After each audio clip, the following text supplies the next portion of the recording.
1, 2, 3, 4, 5, 6, 7, 8. 1, 2, 3, 4, 5, 6, 7, 8. 1, 2. Todo mundo tem seu número. Repare uma coisa importante. Todo mundo que é da roda externa tem um número ímpar. Confere?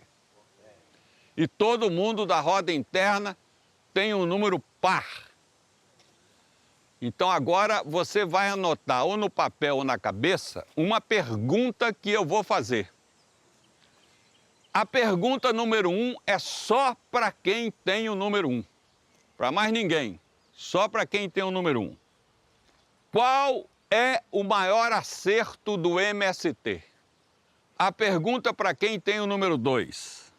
Qual é o maior equívoco do MST? A pergunta para quem tem o número 3.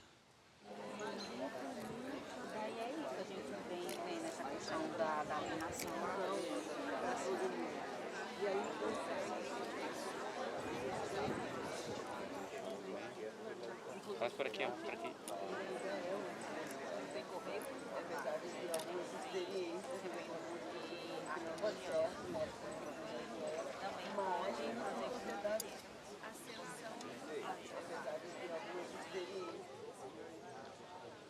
Atenção, tempo esgotado. Todos que estão na roda externa avancem uma cadeira à direita. Quando um homem do povo me dizia coisas assim extraordinárias, entende? Definições rigorosas no campo das ciências sociais. E eu contava isso depois a meus amigos, e eu e os meus amigos nos espantávamos. E por que eu nunca me espantei quando isso era dito por um professor colega meu? Então, por trás do meu espanto estava também a ideologia dominante morando em mim, apesar da minha opção popular. Então, tu sabes que depois que eu descobri isso, nunca mais me espantei com sabedoria do povo. Eu me espanto hoje quando o povo não expressa a sua sabedoria e eu procuro saber a razão que está por trás agora para inibir essa sabedoria. Eu insisto nessa coisa, que o educador e a educadora se vejam, se analisem, se descubram na sua prática. O método Paulo Freire inicia a sua disseminação pelo país a partir do início dos anos 60. E a partir de 62, eu me transferi de Belo Horizonte para o Rio de Janeiro porque fui nomeado para dirigente nacional da JEC, Juventude Estudantil Católica. Então fui morar onde moravam as equipes da JUC, Juventude Universitária Católica, da JEC, e morava também o pessoal da Direção-Geral da Ação Católica Brasileira. E um deles era o coordenador nacional do Movimento de Educação de Base, o MEB. Era o Luiz Eduardo Vanderlei, que mais tarde veio a ser reitor da PUC de São Paulo. O MEB foi o primeiro movimento a aplicar em âmbito nacional o método Paulo Freire. Então eu tive esse privilégio de, vivendo sob o mesmo teto com o Luizão, conhecer de perto o método Paulo Freire e o primeiro material publicado a respeito dessa aplicação.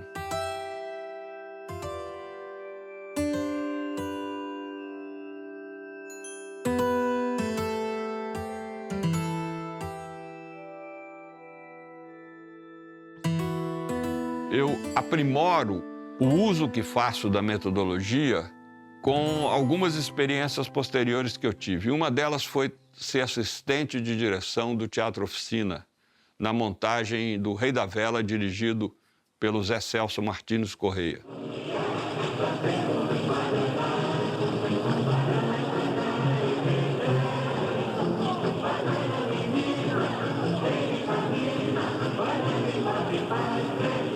Um dos trabalhos que eu tinha com o Zé é que o Zé muitas vezes tinha que se ausentar e deixava comigo os laboratórios. Laboratórios é quando você faz o ensaio exaustivo com os atores para desempenharem bem os seus papéis.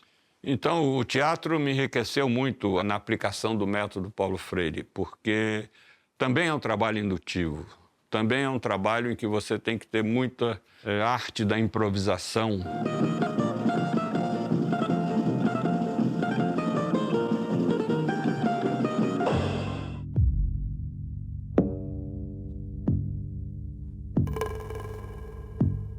Fica decretado o recesso do Congresso Nacional a partir desta data.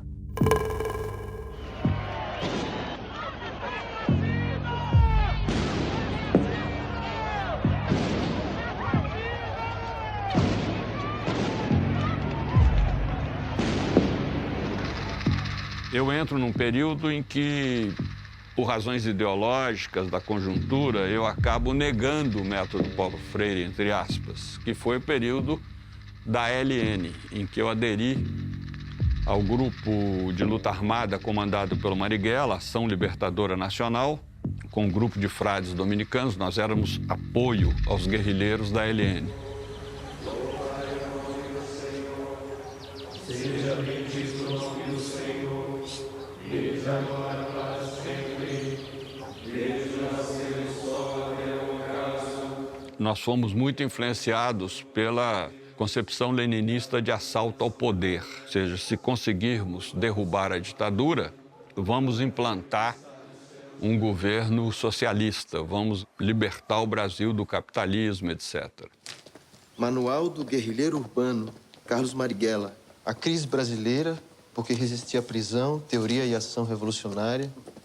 Queira-te eu tanto, e de tal modo, em suma, que não existe força humana alguma que essa paixão embriagadora dome, e que eu por ti, se torturado for, possa feliz, indiferente à dor, morrer sorrindo a murmurar teu nome. Liberdade.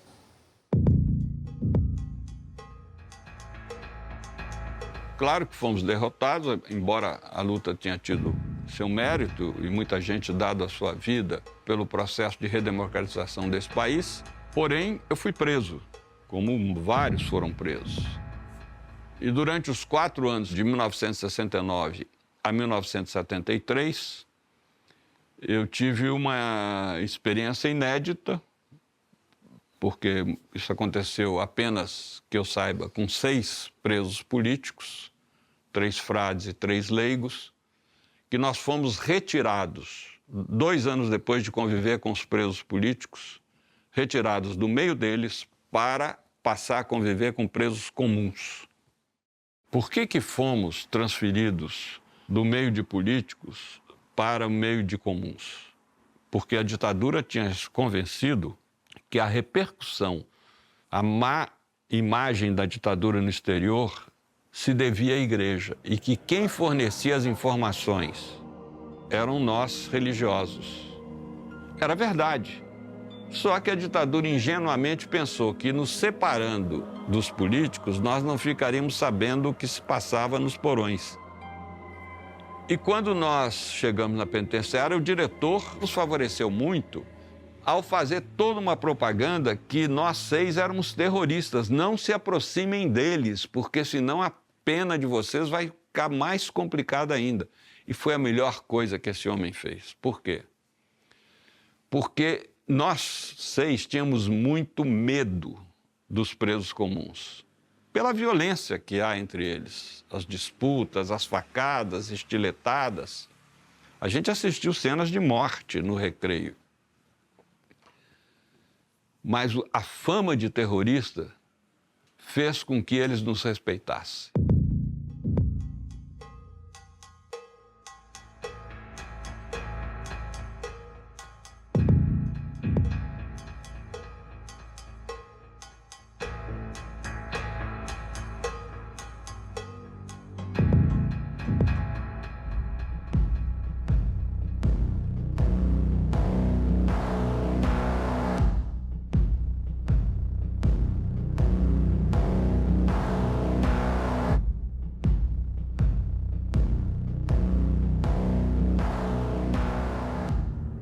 Lá em Venceslau, eu voltei a aplicar o método Paulo Freire, porém já enriquecido com a experiência teatral, que havia me ensinado a trabalhar mais o corpo. E a experiência que eu tinha tido com o método Paulo Freire antes era um pouco ainda racionalista, trabalhava a cabeça, a conscientização, essa palavra, era trabalhar a razão. Não, é preciso trabalhar holisticamente. Eu pedi a eles para contarem os seus crimes. Pardal, um deles, contou que entrou num sítio à noite e era um casal de idosos. O casal começou a reagir, a mulher começou a chorar muito, ele estava drogado, se sentiu inseguro, acabou matando os dois. Então eu falei, agora vamos representar aqui com o grupo o crime cometido pelo Pardal. Pardal, então você vai... Como é que você chegou no sítio? Olha, você e você são os sitiantes. Aí, terminada a cena, eu diria, agora vamos inverter. Você, Pardal, vai ser o dono do sítio. Cara, dava um nó na cabeça. Ou você, Pardal, vai ser a polícia. Dava um nó. E tinha todo um debate sobre isso. Baseado em esquetes da vida deles, do que fizeram, ou da vida interna da prisão, nós fizemos 3 espetáculos em Presidente Venceslau, aberto ao público da cidade, porque não havia teatro em Venceslau. Cheguei a propor, e foi encenado, o capítulo 9 do Evangelho de João. Os fariseus culpam um enfermo de estar doente porque pecou. Jesus o cura e mostra para ele que a doença não é culpa de Deus. Em outras palavras, quer dizer, o Evangelho não chega a essa terminologia que eu vou usar, mas se você quer saber a causa da doença, você procura na sociedade que você vive, nas estruturas dessa sociedade, na política dessa sociedade.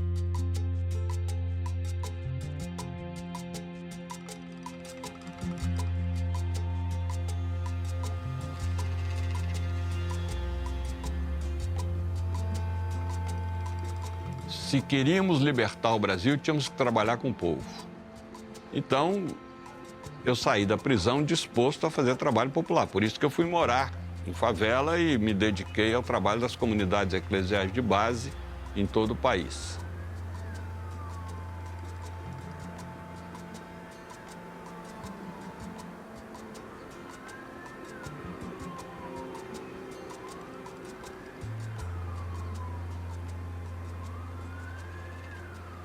Fui morar no Convento da Penha, os frades me acolheram, mas eu senti que eles estavam muito temerosos da minha presença ali. No pé da Penha tem um quartel do Exército e eles eram muito ligados aos oficiais desse quartel e, vez ou outra, eles acabaram sabendo que eu me encontrava ali e eles soltavam alguma ironia ameaçadora.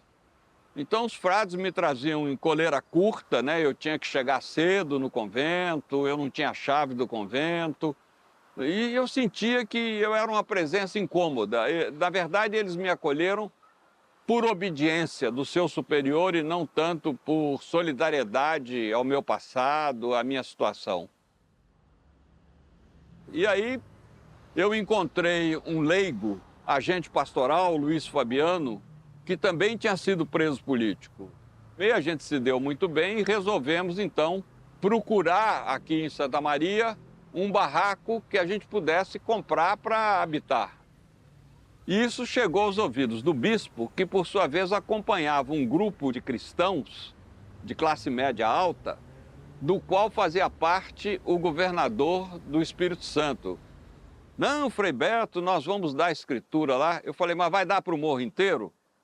Não, para o morro inteiro, eu falei, não, nada feito. Ou dá para o morro inteiro, porque eu não quero ter esse privilégio de ser o único proprietário legal. Eu vou participar da ocupação. Então, o que Fabiano e eu fizemos? Fizemos um voto de silêncio de 6 meses. Porque a gente tinha certeza que o pessoal nas reuniões do centro ia perguntar, vamos ver o que eles acham, o Beto e o Fabiano.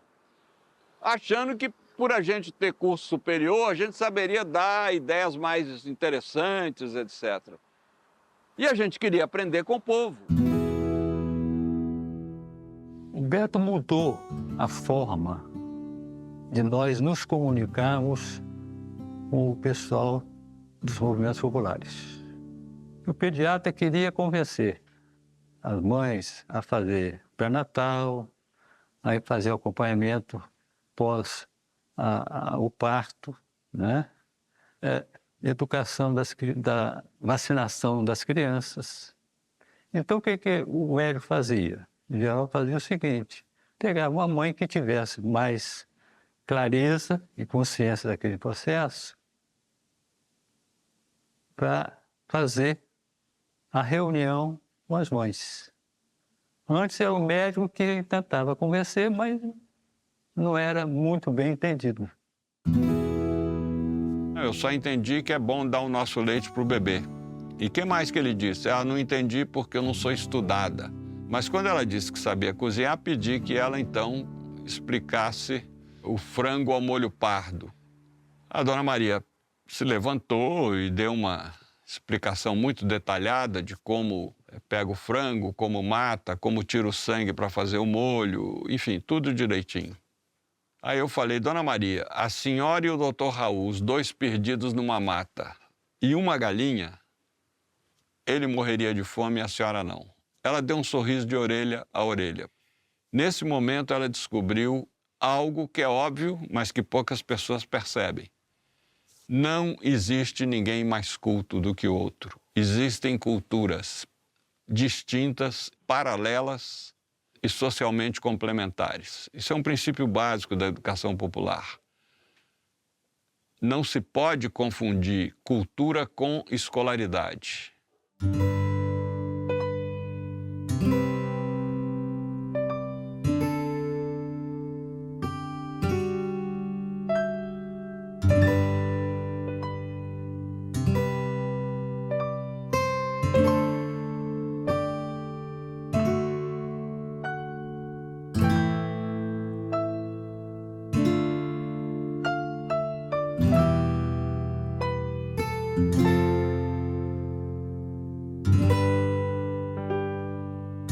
Na época que o Frei Beto estava aqui, a igreja de Vitória foi assim, muito receptiva a ele e ela era muito receptiva a todos nós. O Dom João, que era o arcebispo de Vitória, ele vai para o Concílio Vaticano II e quando ele volta, ele troca a cruz episcopal dele, que era de ouro, por uma cruz de madeira.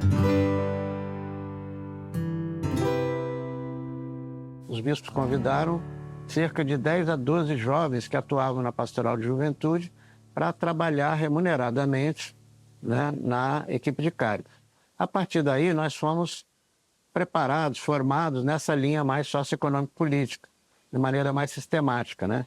O Beto atuou como coordenador de educação, de formação dessa equipe.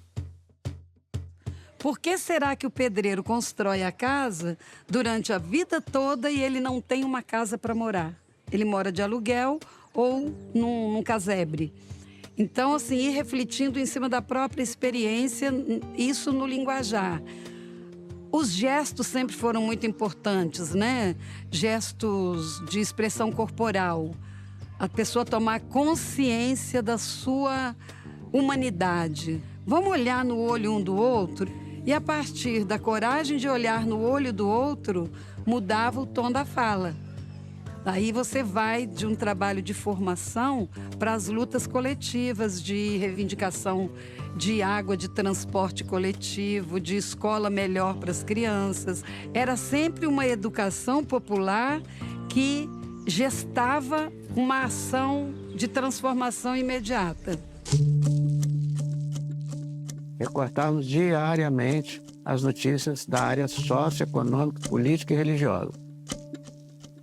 E produzíamos documentos, cartilhas, folhetos. Nós produzimos os textos com a orientação do Beto, com desenhos ilustrados do Fabiano, Luiz Fabiano Miranda, e que transformavam a linguagem dos bispos da CNBB em linguagem popular. O Frei Beto, então, elaborou esse chamado A Igreja que a Gente Quer. como era escritor, ele já escrevia na época, ele sabia qual era o material de fácil entendimento para todo mundo. E não só para aqueles mais ligados a uma formalidade universitária ou coisa que o valha. Os cuidados eram de não se expor demais na mídia, né? Nem sempre assinar os documentos, né? Nem sempre colocar assinatura de ninguém. O Fabiano, por exemplo, nunca assinava os desenhos dele. E muitos anos depois a gente viu que nós todos éramos fichados no DOPS. Teve uma ocupação que existiu aqui num bairro, que eles foram despejados por uma pessoa que me parece nem era dono da área. Dom João o que fez? Chamou todos os despejados, vão lá morar na Catedral de Vitória. Isso foi um escândalo. E aí tem muito aquela questão de pensar no reino de Deus como negócio para lá. E Jesus Cristo, ele queria um reino de Deus que era um negócio aqui, agora.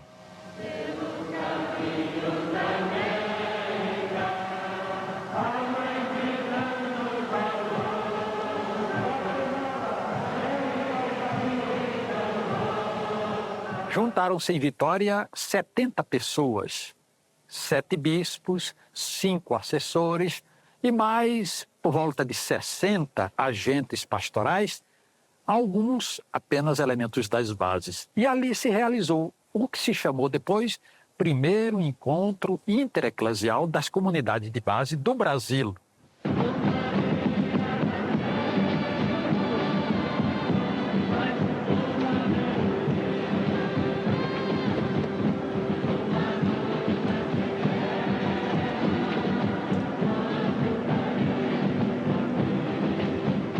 Só depois é que a gente se deu conta de que aquele encontrinho de Vitória, na verdade, era o início de uma história muito bonita e muito superior aos primeiros cálculos da gente que dava início a essa promoção. Um encontro em que se falava da igreja que nasce do Espírito de Deus. Este país.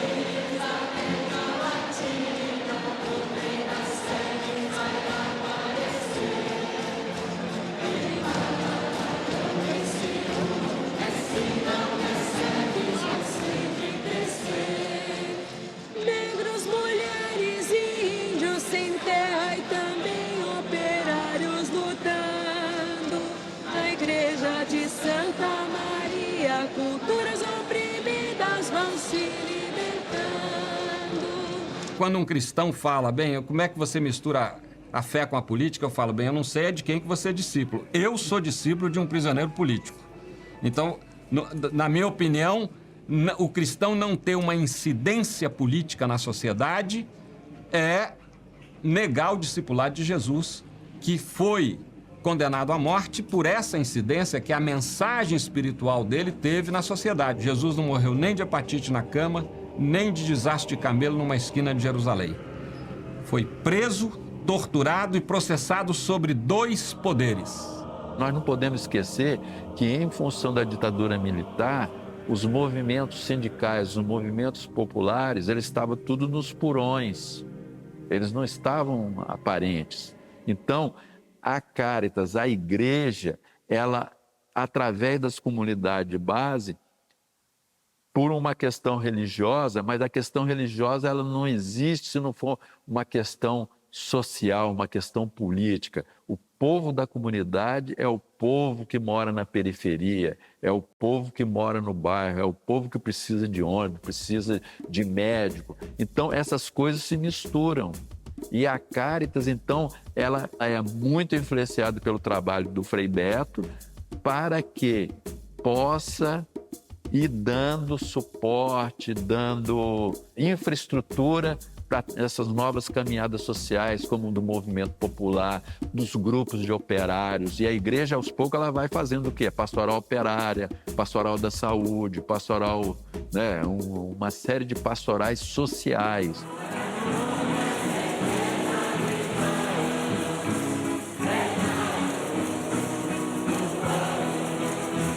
Mais do que nunca, nós vamos ter que não só manter a nossa vinculação efetiva com o movimento popular, mas manter a nossa vinculação afetiva. E a vinculação afetiva, muitas vezes, é mais difícil que a vinculação efetiva, porque ela exige aquele trabalhinho com 2 ou 3 famílias que ainda não são conscientes, ela exige trazer coragem para quem tem medo, ela exige começar do beabá da política, ela exige a gente valorizar todas as formas de movimentos populares, a todos os movimentos sindicais, a todos os setores partidários que realmente optaram por uma linha progressista e pela construção de um Brasil socialista que efetivamente é a nossa esperança de libertação. Não podemos criar movimentos perucas de modelos políticos. Temos que criar algo que, como cabelo, vem de baixo para cima, algo que tenha raiz na alma e na cabeça do povo brasileiro. Fomos, numa viagem à Vitória, fazer um convite ao Frei Beto de que viesse integrar a equipe do CEPIS, e foi o momento em que o Beto resolve mudar para São Paulo. E constituímos uma equipe de educação popular com pessoas com histórias políticas, experiências profissionais distintas, mas onde havia uma identidade que nos unia, que era desenvolver um processo de educação popular visando transformar, né, a realidade brasileira. São Bernardo do Campo, um dos municípios que integram o ABC na região da Grande São Paulo. Cidade moldada pela industrialização. Se iniciava uma emergência dos movimentos sociais que, na verdade, saíram do período de resistência durante o período da ditadura e começavam a construir agora as suas organizações próprias.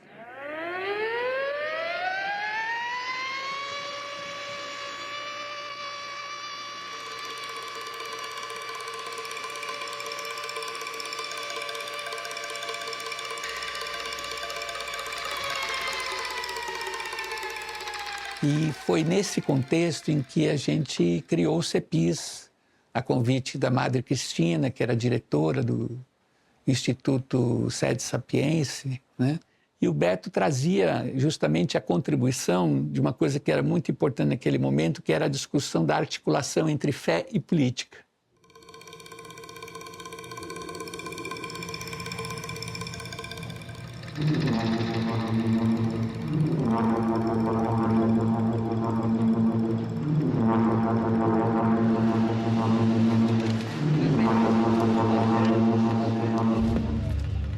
No CEPIS se reuniram alguns presos políticos que saíram em liberdade, alguns estudantes que estudavam nas universidades e a igreja, os militantes, os participantes da Igreja Católica. Nós íamos nas igrejas e reunia o pessoal e fazia o trabalho de educação popular nas bases.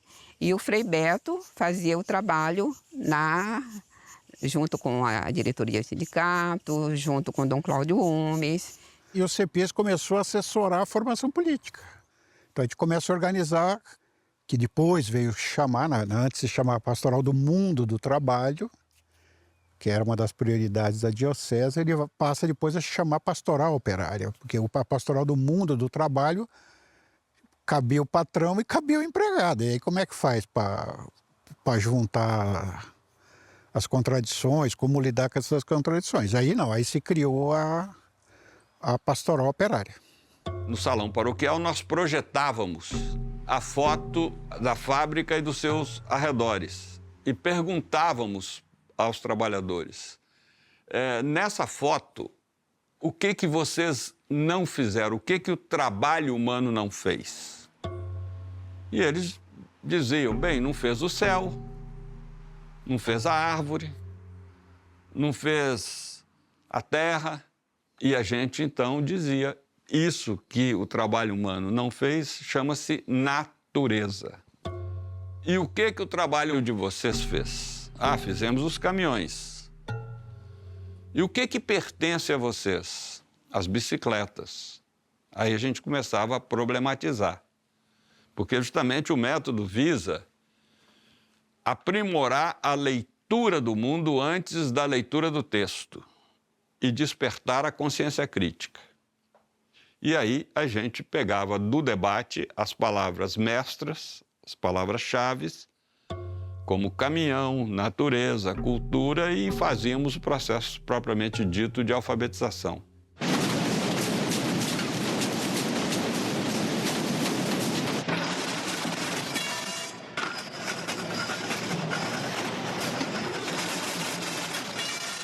Eu nasci e moro numa região cercada por empresas metalúrgicas. Volkswagen, a Brastemp era bem aqui colada na nossa casa, a TRW, a Ford, a Mercedes. São Bernardo é o berço, né, das montadoras. E eu tinha assim, um apreço por isso, porque eu via muitos macacões passando pela rua e o meu pai era um deles.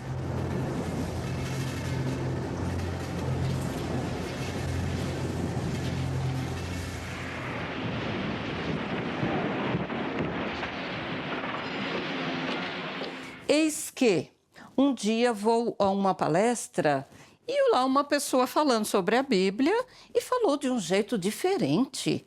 Eu falei, gente, esse homem fala estranho. Eu já tinha chegado atrasado, eu perguntei, como é o nome desse? Eu falei, é o Frei Beto. Ah, quem é esse Frei Beto? O frei, padre, então eu não sabia distinguir bem, né? Mas ele me falou, é um amigo que está vindo de Vitória, me explicou, né? Ele estava preso, depois foi morar em Vitória e está vindo aqui para São Bernardo e vai atuar com a gente aqui. A leitura do Evangelho pela ótica do oprimido. Essa é a lembrança que eu guardo sempre de ver o Beto pela primeira vez. Falei, nossa, um frei aqui nas nossas greves, um frade aqui nos ajudando. Já impressionou, né? Porque você não via ninguém que não fosse os metalúrgicos ali, né? E ele falou, vamos fazer alguma coisa para essa greve. Vamos fazer um fundo de greve, umas cestas básicas, que o pessoal está ficando sem dinheiro. Porque a pastoral operária, ela já existia em nível nacional. Ela existe de 1970. Então, nós pensamos, podemos ser um núcleo de pastoral operária nesta Diocese de Santo André. A greve assume uma amplitude jamais vista em pleno coração industrial do país. 1 quilo de feijão. Sabão. 1 quilo de açúcar para mim. Já pegou? A maioria dos trabalhadores estavam vindo de várias partes do Brasil para ganhar um dinheirinho, para poder ter como viver. Não tinha essas informações, em especial da política, de Frei Beto, de Paulo Freire. Isso aparece para nós quando nós fizemos a greve, ou as greves.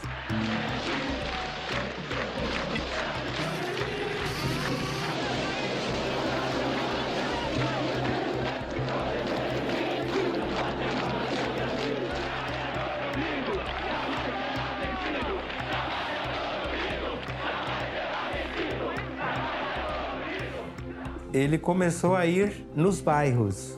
Mês que vem nós vamos fazer uma reunião no Parque São Bernardo. Esse grupo vai se reunir lá, ou na casa, ou no salão da igreja. E interessante que Frei Beto, enquanto pessoa já conhecida internacionalmente, ele preparava com um grupo de 3, 4 pessoas, coordenação da pastoral, as reuniões que aconteciam, em geral, aos domingos, e em que a gente levava toda a família, não éramos só nós. Filhos, tralhas, comida. Será que eles vão criar um sindicato? Um sindicato cristão? Olha, tá, eles vão fazer uma semana do trabalhador, mas isso não é coisa do sindicato? Não, foi exatamente o contrário. Essas semanas ajudaram as comunidades, porque eram convidados das comunidades eclesiais de base, a dizer da importância da participação dos cristãos na luta dos trabalhadores. A primeira nós fizemos no Paço Municipal de São Bernardo do Campo, que é um espaço muito grande. E, inclusive, teve a participação de Vinícius de Moraes. que recitou ele mesmo o Operário em Construção. Aí era uma missa, a missa normal, agora muitas pessoas, mas com símbolos da classe trabalhadora, ofertório, com os trabalhadores com seus uniformes, com ferramentas, e Frei Beto sempre presente. Vocês são de onde? Nós somos da Pastoral Operária. É do Frei Beto? Eu só sei que quando nós nos identificávamos, é do Frei Beto? O Frei Beto que está acompanhando vocês, né? Então a coisa meio que desarmava, né?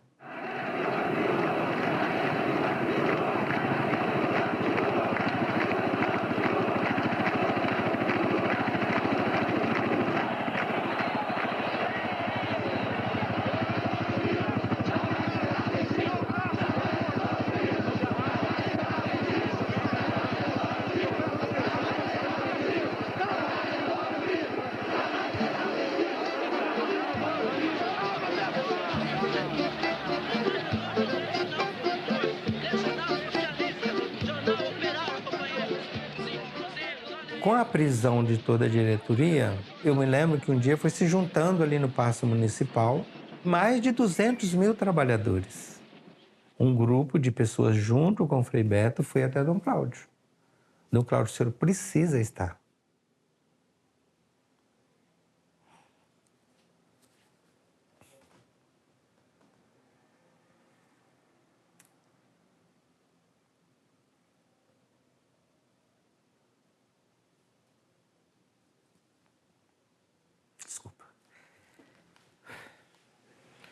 O senhor precisa estar, porque os trabalhadores estão lá.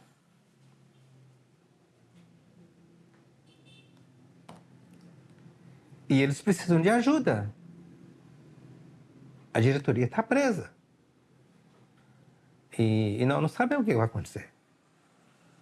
E Dom Cláudio disse, não, mas isso não é meu papel. Sim, Dom Cláudio. Isso não é o seu papel. Mas o senhor pode ajudar nesse momento. E os trabalhadores estão chegando, já tem uma multidão no Paço Municipal. E a polícia também, o exército também está chegando, e nós não sabemos o que vai acontecer. E os trabalhadores estão revoltados, porque Lula e a diretoria estão presa. E como que você vai fazer? E ele topou.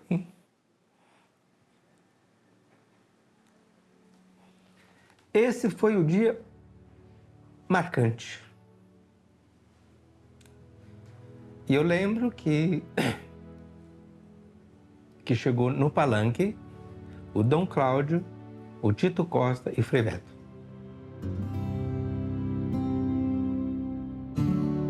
As igrejas continuam abertas para vocês. Também os postos de arrecadação de mantimentos continuam abertos. Unidos que vocês vão conseguir ir em frente. Pior que pudesse ocorrer seria a divisão. Se houvesse mais vozes que quisessem roubar esta greve de vocês. E é por isso que a gente faz esse apelo que a organização e a união é importante para vocês. Muito obrigado.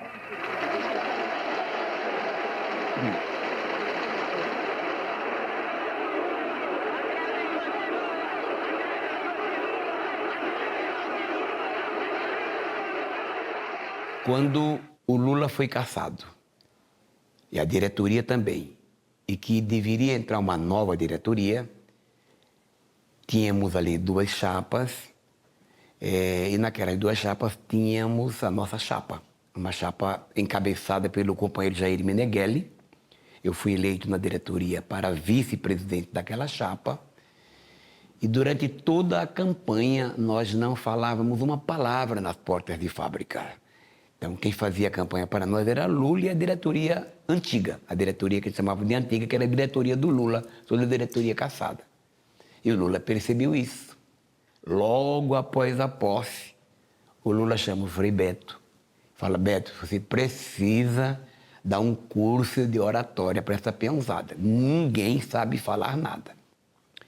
Foi muito marcante aqueles cursos, Beto, porque nós nos entendemos classe trabalhadora.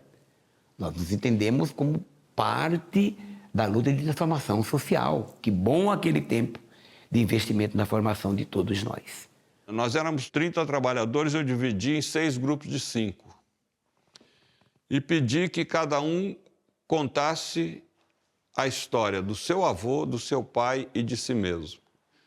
E na medida em que as narrativas se processavam, o pessoal ia constatando as coincidências de trajetórias e percebendo que isso é método de educação popular. Veja bem que até agora eu não falei, eu só apliquei o saca-rolha.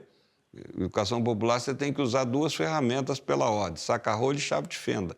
Então, por enquanto, eu só estou no saca-rolha, tirando da turma. O avô tinha um pequeno meio de produção, em geral uma terra, que perdeu, aí o pai já teve que chegar na cidade, tentou improvisar alguma iniciativa, mas tentou fazer alguma coisa por conta própria, aí entrou em dívida, não sei o quê, a família passando dificuldade, pegou pau de arara e veio para São Paulo. No fim, eu falei, agora, aí que entra a chave de fenda. Eu vou contar, nessas 3 gerações aqui, o que aconteceu com o companheiro Brasil. Aí eles perceberam que era a história de um povo. Em 64, o total de favelas no ABC era 6. Hoje nós temos 155, que a gente conseguiu descobrir 155 favelas no ABC. E principalmente de 68 para cá, quando a situação ainda apertou mais ainda, a maior parte das favelas e as grandes favelas estão localizadas nos arredores das grandes indústrias metalúrgicas. Teve um companheiro que ficou marcante, que foi o companheiro Toninho, da Brastemp. Então, o Toninho sobe, e ele calado, com sotaque bem mineiro, ele com as mãos paradas, de pé, ele imaginou a situação e falou, companheiros, do jeito que está, não dá para continuar. Frei Beto já interrompe, fala, Toninho, olha para mim, Toninho. Companheiros, faça assim, Toninho. Do jeito que está, não dá para continuar. Toninho olha para o Beto e fala, isso aí eu já falei. Então, eu me lembro que nós fazíamos aqueles exercícios de oratória que eu havia aprendido aqui nos dominicanos, né? Porque os dominicanos, tecnicamente, o nosso nome é Ordem dos Pregadores e não Ordem Dominicana, né? Que pregar. Antigamente, só o gogó que funcionava, não tinha imprensa, não tinha, então os frades saíam pregando. Daí ficou Ordem dos Pregadores, por isso tem OP, depois do nome do frade. Daí que vem, Ordem dos Pregadores. Nós iremos trabalhar quando o aumento chegar! A nossa luta continua!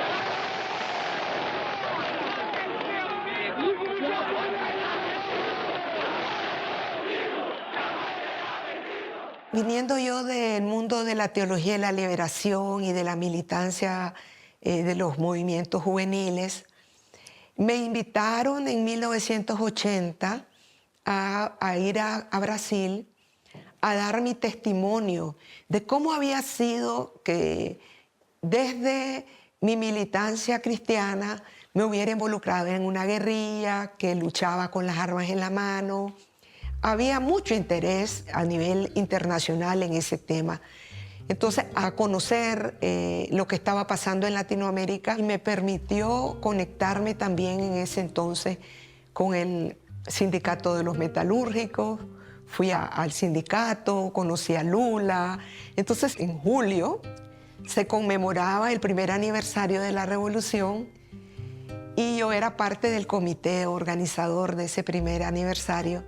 Y entonces yo me propuse que fuesen invitados Frei Beto y Lula. Y entonces eso me permitió profundizar la relación de la revolución con estos grandes exponentes de la lucha que se estaba librando en Brasil. Yo me siento como parte de quienes facilitaron esa cercanía, pero también la confluencia con Fidel Castro, porque en una de las actividades acerqué y creé la posibilidad de que Fidel Castro hablara con Lula y tuviera una larga plática con Frei Beto. Y como te digo, después de eso Beto llegaba con mucha frecuencia a Nicaragua precisamente a darle continuidad a aquellos procesos de educación popular, con la metodología de Paulo Freire, con el espíritu de Paulo Freire, y a partir de toda la transformación brutal que sufrió el sandinismo, él dejó de llegar a Nicaragua, él rompió cuando miró rupturas éticas profundas entre el sandinismo que había predicado el desapego a las cosas materiales, la renuncia, y miró que algunos dirigentes estaban violentando totalmente aquello que se había predicado. Ya Beto rompió con eso, y yo te puedo asegurar que repulsa lo que está pasando en Nicaragua, y de ello hemos conversado muchas veces.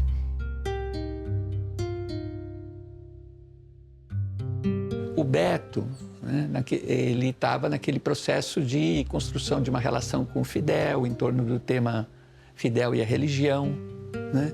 E na esteira dessa construção, o Beto começa a mencionar em Cuba a importância da educação popular de Paulo Freire, né? Importância esta da qual Cuba ficou um pouco à margem durante os anos anteriores, por conta da sua relação muito estreita com a União Soviética. Então, a figura de Paulo Freire não tinha uma presença forte como tinha em outros países da América Latina, e dessa reflexão sobre a educação popular. Hay quienes piensan que Cuba es un monolito político desde el año 1959 hasta la actualidad, pero eso no es verdad. Hemos vivido diferentes momentos políticos a lo largo de todo este proceso. Y ese momento en que él llegó fue un momento que se llamó de rectificación de errores, que fue un momento de profunda participación y autocrítica de la sociedad.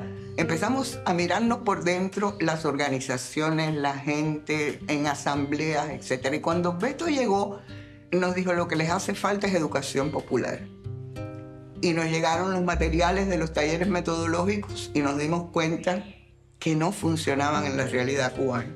Y entonces ahí empezamos un proceso que le llamamos la cubanización de la educación popular.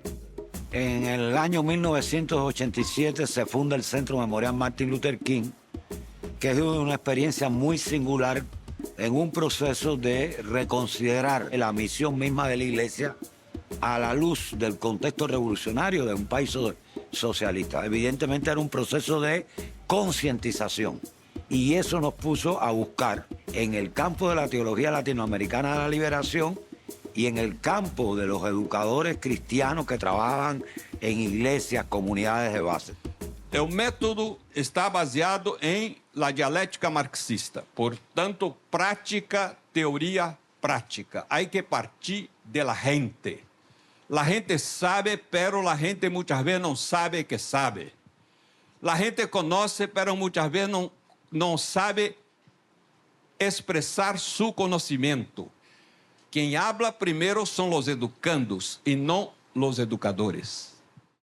Hace poco tiempo, de pronto nos visitó el presidente Díaz-Canel y nos dijo: yo quiero que ustedes hagan educación política con más intensidad todavía.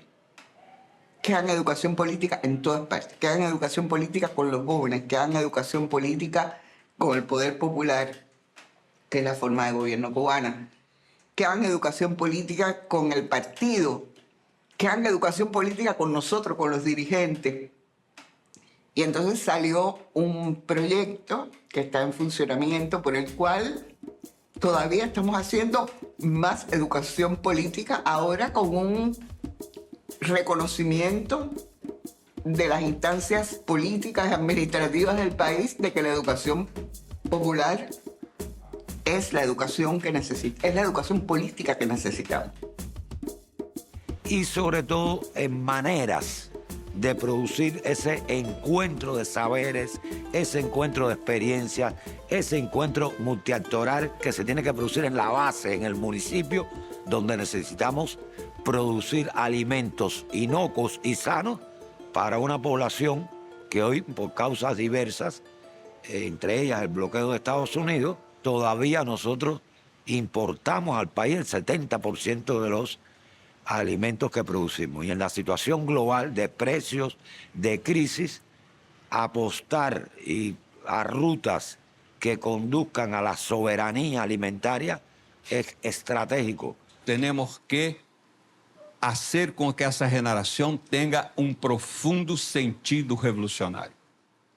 Aí não há crise econômica, não há período especial, não há nada que hace com que essa gente perca seu vigor revolucionário. O problema está en la formación.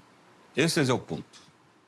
Beto, que es una persona que tiene una enorme preocupación por los problemas sociales, por los problemas del mundo y por supuesto por los problemas de Cuba, encontró que esta era una prioridad para el país, un espacio en el que él podía ayudar y por lo tanto combinó toda esa preocupación y esa voluntad porque Cuba avance en la soberanía alimentaria y en la educación nutricional y le incorporó también los métodos de la educación popular como parte de una participación popular. O sea, que construyamos la soberanía alimentaria y una cultura de educación nutricional sobre la base de la participación democrática, tanto discutiendo críticamente las problemáticas, proponiendo, participando y defendiendo sus propias propuestas y además con control popular, también ejerciendo toda la acción que permita un perfeccionamiento.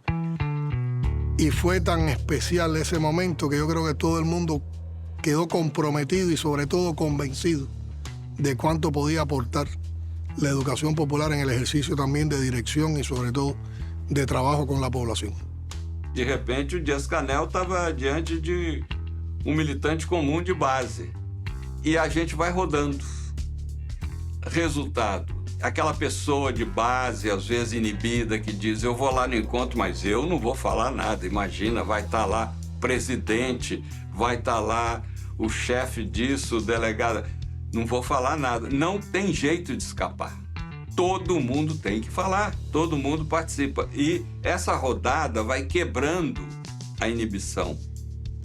Cualquier proyecto de emancipación humana tiene que pensar en la transformación del corazón y la mente de las personas.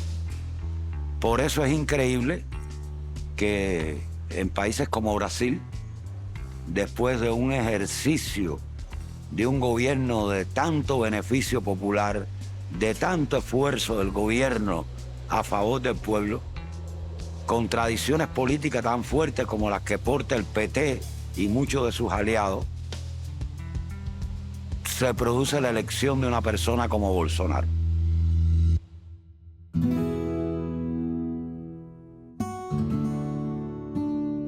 Eu fui convidado pelo Lula em 2003 para trabalhar na mobilização social do programa Fome Zero junto com Oded Grajew.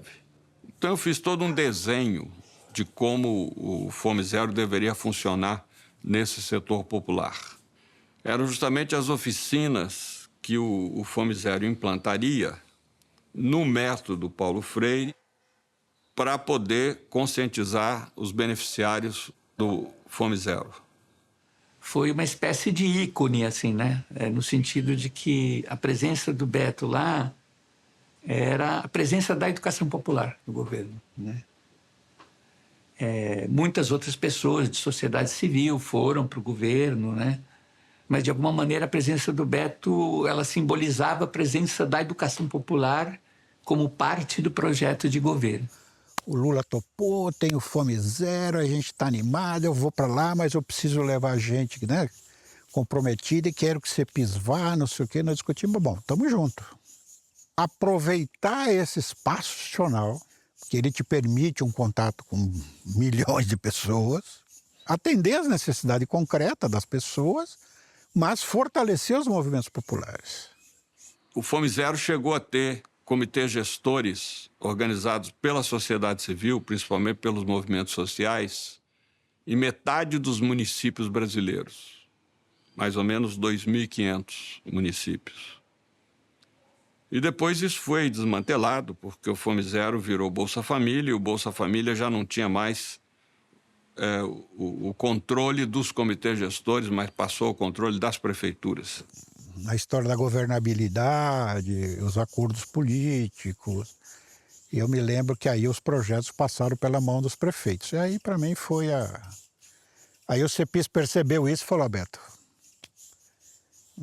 a gente vai sair, né? A gente não vai gastar energia nisso, não. A gente acho que, infelizmente, perdemos esse momento muito importante. E eu não estou tirando nenhum mérito que o Fome Zero não foi importante, não. Não é nada disso. Eu acho que ele cumpriu o seu papel. Mas a inspiração que estava nos movendo era ir além do que foi o próprio Fome Zero. Prevaleceu, né, uma visão mais, digamos assim, tecnocrática, né, na maneira de constituir o programa Bolsa Família. Não tinha o mesmo espaço, mas a ideia de formação de comitês populares, ou a ideia de educação popular. Foi o momento em que o Beto decide, inclusive, deixar o governo. Eu acho que o Frei Beto tinha razão. Por N razões, nós acabamos no... E ele, evidentemente, quando viu que não tinha condições, viu que tinha coisa mais importante para fazer, né? Porque não ia ficar lá. Porque nunca teve interesse em cargos, né? Dessas coisas de... O que o Beto é? No fundo, ele é um militante, né? O Beto é quase uma instituição, né? E assim, por causa todo o histórico dele, ele tem uma referência, né? É uma personalidade também, né? Aqui no exterior, que é muito importante para nós, né? Porque ele fala, né? Comunica. Porque quando você fala em organizar e educar o povo, a direita brasileira pega em armas contra você. Por isso que o Bolsonaro atacou tanto a universidade, a ciência e a cultura e a educação, né? Porque ele sabe que ali tem liberdade, né? Tem alguma coisa errada na nossa gestão com relação à relação com o povo, né? Vamos falar assim de uma maneira neutra, a relação com o povo. Não é só a formação política e a educação política, é também o trabalho de base dos vereadores, dos secretários, do prefeito e das militâncias dos partidos progressistas que estão no governo, que não é só o PT. E o Beto é uma pessoa importante, né, nesse sentido de que ele sempre foi uma espécie de grilo falante dessa história, né? Dessa crítica necessária, né? Aos primeiros mandatos, né? Tanto do Lula quanto da Dilma, nesse sentido de não compreender o alcance e a dimensão estratégica da educação popular. Quantos militantes que eu conheci que, enquanto eles ocupavam um cargo, uma função, ou no movimento popular, ou no sindical, ou no partido, ou como políticos profissionais, eles eram militantes da libertação. No que perderam o cargo, se acomodaram, abandonaram a luta. Ou seja, não foi interiorizada a opção revolucionária. E isso é resultado de um processo educativo, porque nós somos testados, não é quando a gente ocupa uma boa função, nós somos testados quando estamos na adversidade. Se não fosse essa construção ali nos anos 70, nos anos 80, a esquerda brasileira não seria o que é. Aquilo foi o que nos deu raiz, nos deu base, e eu fui para o movimento social muito inspirado por essa construção, da ideia que o Beto sempre repete, que a nossa cabeça pensa onde o nosso pé pisa. Então, tá lá, junto com o povo, pisando no barro, conversando com as pessoas, fazendo vínculo, comendo junto. Isso nos define. Eu acho que esse é um princípio básico da educação popular.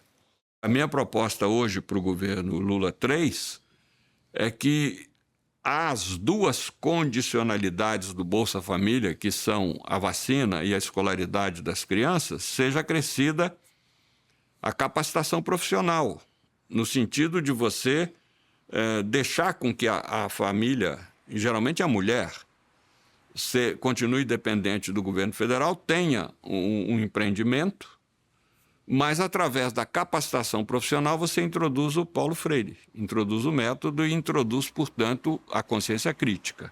Isso é muito fácil, né? Você chega numa área de muitas mulheres que recebem Bolsa Família e propõe a elas, olha, vamos dar qualificação em costura, vamos dar qualificação em culinária, vamos dar qualificação em artesanato. E elas se interessam por uma coisa e outra. E através daí você consegue aplicar o método Paulo Freire e levar essas pessoas a uma consciência crítica e criar outra qualidade de protagonismo social. A primeira vez que eu tive um contato maior com o Beto, que a gente sentou para conversar, não sei se você lembra, foi... Ele me chamou para ir lá no convento dos dominicanos. Aí você pensa, pô, Frei Beto, escritor que escreveu 200 mil livros. Foi assessor da presidência da República, pessoa renomada, com uma trajetória. Aí ele falou, a gente almoçou juntos lá no convento, e ele me levou, porque ele queria me dar um livro, pro quarto dele, que na verdade era a moradia do Beto, a parte de moradia dele no convento. É um bico menor que isso aqui, com uma caminha, um monte de livro empilhado lá na bagunça dele lá na mesa. Eu falei, pô, é isso, né?